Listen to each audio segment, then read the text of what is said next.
here we are again. Another weekend's gone by. And you know what that means? It's time for Stories of Great Christians.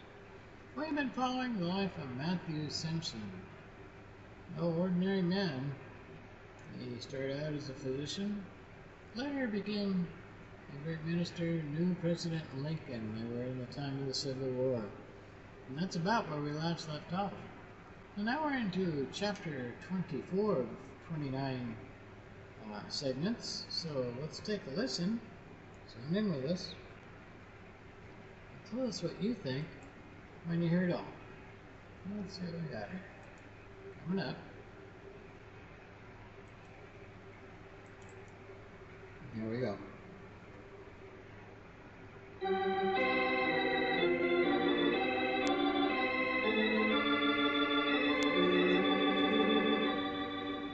We greet our friends everywhere with Chapter 24 of No Ordinary Man, the story of Matthew Simpson. This is another in the series, Stories of Great Christians, brought to you by the Moody Bible Institute of Chicago.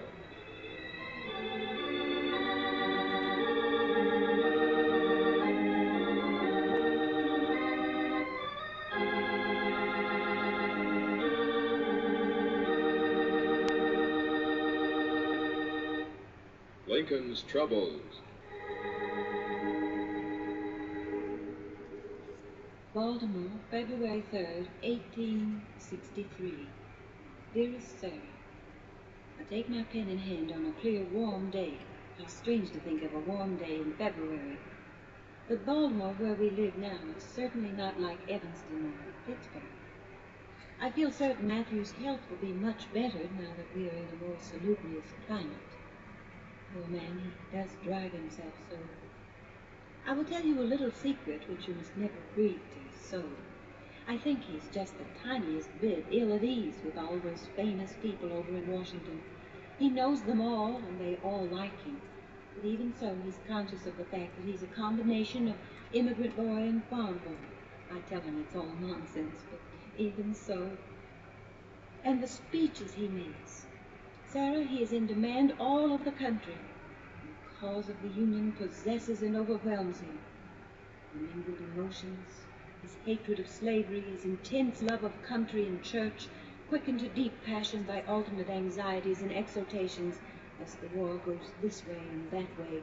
All the fluctuating griefs and joys of war, these boil within him and must be released in a perfect torrent of words. I believe in the operations of providence. I believe that God will work out some great wise purpose from all these movements of men. It's difficult to see providence in every detail, in the strange combinations of circumstances preceding and connected with the discovery of the Western world, to the great cataclysm of war itself, which must come even to God's chosen people, and they would not seek his end peaceably.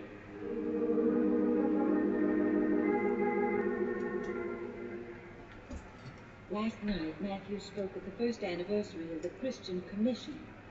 He had a great deal to do with the founding of this commission after he visited the hospitals and saw the conditions there, you know.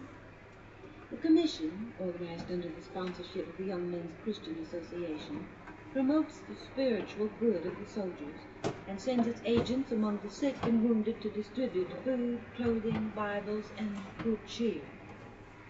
Well, anyway, Matthew spoke at the Academy of Music Auditorium, the largest in Philadelphia, and Sarah, it was crowded to the doors. His message swept like a whirlwind over the hearts of his hearers. Men shouted, stamped their feet, and were left at the end in a tumult of excitement. Ladies threw away their fans and handkerchiefs. Men threw their hats in the air, even climbed upon the seats to shout. Strange things are happening everywhere. Some of you may even have heard that in this country, even a rail splitter may become president.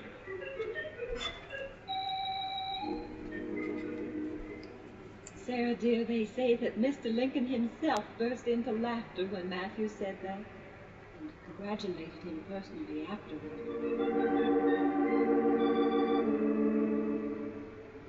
Dear Simpson, if you'll pardon the scratching of this White House pen, I write to you to ask a favor. Will you, as a substitute for me, officially open the sanitary fair in Philadelphia? As you know, this is being held to raise money for the United States Sanitary Commission, which is charged with the supervising of the medical and sanitary faculties at Army camps and hospitals.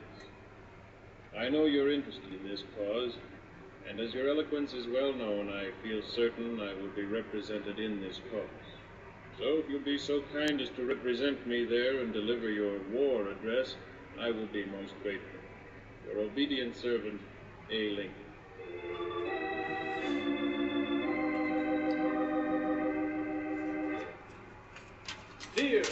Here's a war-torn, shot-riddled flag.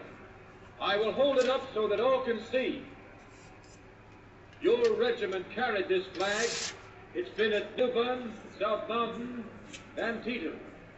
The blood of our brave boys is upon it. The bullets of rebels have gone through and through it, but it's the same old flag.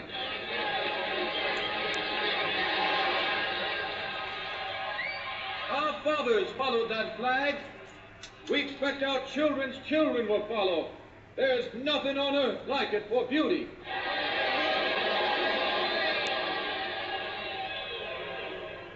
And long may these stars shine. Just now there are clouds upon it, and mists gathering around it. The stars are coming out, and others are joining them, and they grow brighter. So may they shine until the last star falls in the heavens, and the great angel swears the time shall be no longer.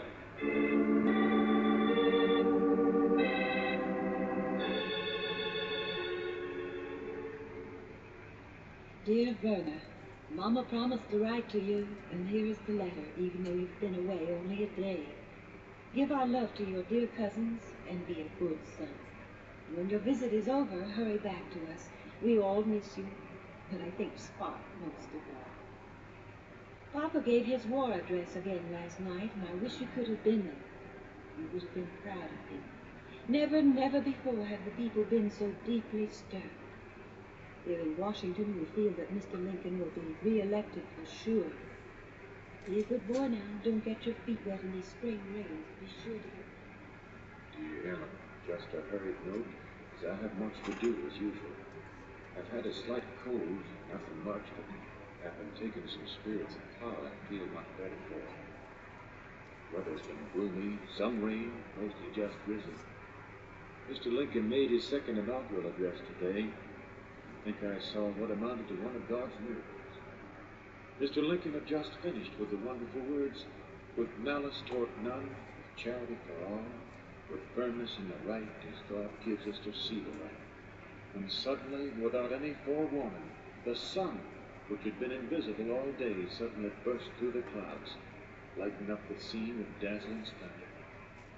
It seemed as though God had taken this way to show him his approval, blessing, for his kind and Christian words. Mr. Lincoln has asked me to preach in the Capitol immediately after the inauguration. He also invited me to the White House. The poor man has many, many troubles, not the least of which is the health of his poor wife. She's ill unto the temple. Even during these troubled times, Mr. Lincoln will leave an important cabinet meeting to go and soothe her if she sends her.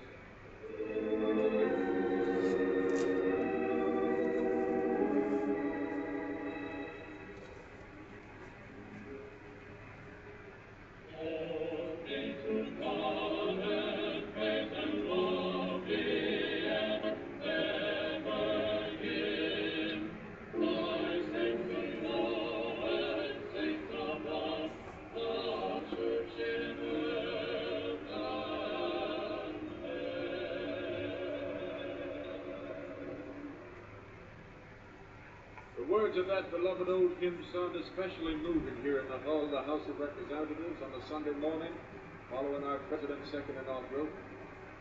I'm reminded this morning that war had once been the rule of all nations, but it has now become the exception, an outlaw among all people. And now this war of ours, this most terrible of all wars, because it's a war among brothers, is about to end. Sherman is marching to the sea. Grant seems to be the answer to our prayers.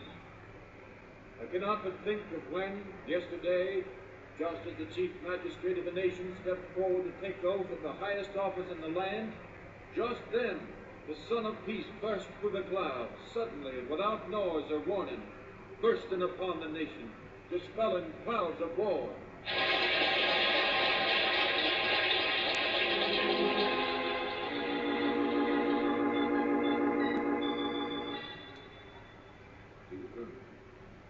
Mama tells me you've been a good boy, and I'm glad to hear it. Have a pleasant visit while you're there. Remember to say your prayers. Be a good boy generally, as I'm sure, or at least pretty sure you will be. Yesterday I gave the Sunday sermon in the House of Representatives. Mr. Lincoln was there himself. When I finished, something happened that has never happened to me before. Even though it was Sunday, in a sermon, when I came to the end of what I had to say, people burst into great shouting and applause. I looked toward Mr. Lincoln, heard him sing, pounded on the floor with his cane, the tears coursing down his bronze cheeks.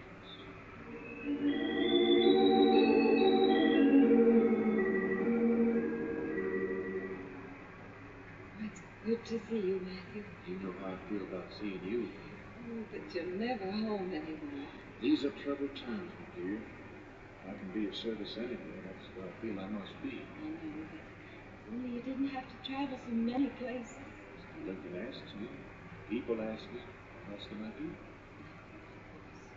But I do miss you. I miss you. But the war can't go on forever. When it's over, we can really rest, you and I.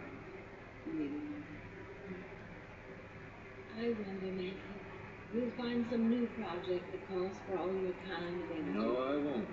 You sure? That's a promise. How's the war going? Excellently.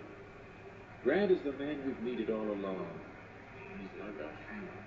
Tremendous iron hammer that pounds and pounds and never gives up. Never stops until he's smashed whatever he's pounding. Some say he's been a failure all his life, that he's failed at everything. That's so, until now. It's not for us to judge. I think Grant is a good man. A lonely man, and who's made many bitter mistakes in the past. But then I suppose you could say that about most of us. That's right. Have you ever seen his life? Just once. Stood in a booth in the president's office. I don't think anyone knew who he was. Short, stumpy man in a private's uniform saying nothing. Everyone was talking away, and then the president came in, went right up to Grant, put his arm around him, and introduced him. You should have seen those people gasp. What did General Grant do? Nothing. Mr. Lincoln asked him how things were going. Grant said things were progressing according to plan. And what did Mr. Lincoln say? Well, he laughed and clapped General Grant on the back, said he was reminded of what an old woman back in Illinois used to say when trouble was at hand. She used to say that things would have to get worse before they could get better. And what did Grant say to that? He just nodded his head. Ellen, Yes. these are sad and bitter days for us. Mr. Lincoln suffers most here. He told me something the other day, and I'll never forget it. He told me one reason why he hates slavery so much, why he suffers at the thought of it, is because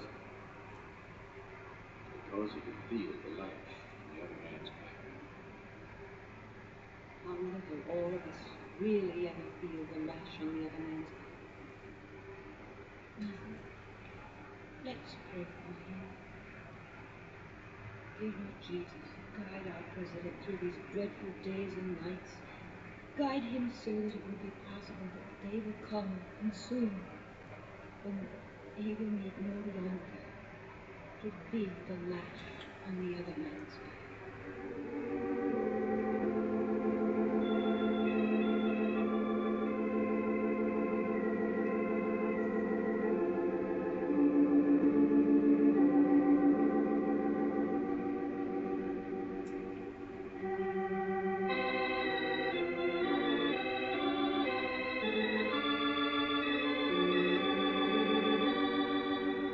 So we conclude chapter 24 of No Ordinary Man, the story of Matthew Simpson. This is another in the series Stories of Great Christians, which come to you transcribed from the Moody Bible Institute of Chicago.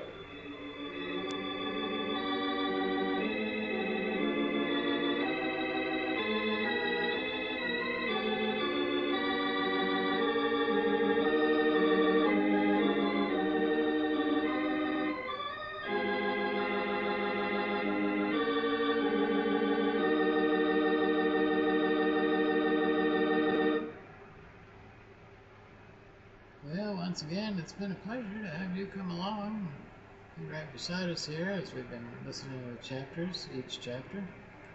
Each chapter gets a little more interesting, doesn't it? Well, till next time, I look forward to seeing you, and that'd be tomorrow. We're going to close out the month with chapter 25. Then we begin next month. And we're almost ready to finish up, but it'll be 26, 27, 28, and 29. So we'll go about 2 weeks into next month to finish up the remaining story of Matthew Simpson. Till then, God bless. Have a good day.